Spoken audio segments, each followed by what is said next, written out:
திருவாரூரில் பிறக்க முக்தி, அண்ணாமலையை நினைக்க முக்தி, காசியில் இறக்க முக்தி என்று சொல்வார்கள். அப்படிப்பட்ட காசியிலே செய்யாத விஷயங்களும் உண்டு.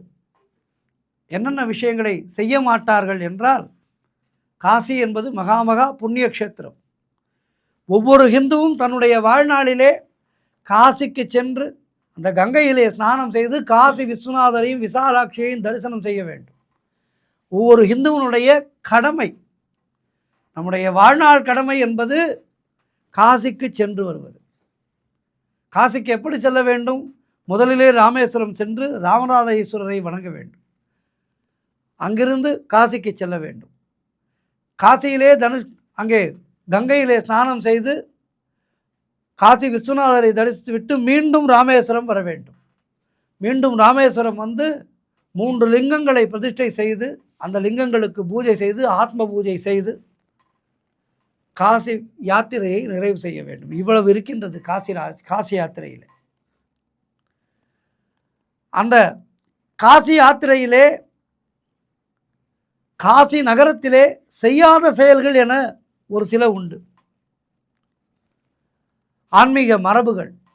அது என்ன என்று பார்த்தோம் என்றால், மிக மிக புனித க்ஷேத்திரமாக கருதப்படுகின்ற காசியிலே, அதாவது வாரணாசியிலே,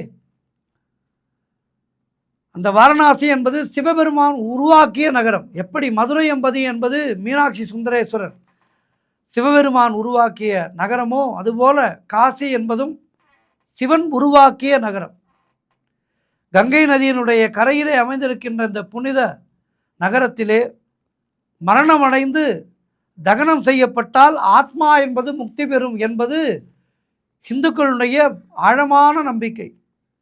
அதனால்தான் வாழ்நாளிலே இறுதியிலே காசியிலே சென்று அங்கேயே இறக்க வேண்டும் என்று பலர் விரும்புகின்றார்கள். சிலர் தங்களுடைய உடலை கூட காசியிலே தகனம் செய்ய வேண்டும் என்ற ஆசையோடு வாழ்கின்றவர்கள் பலர் இருக்கின்றார்கள். ஆனால் இந்த நகரத்திலே எல்லாருடைய உடலையும் தகனம் செய்கின்றார்களா என்றால் இல்லை.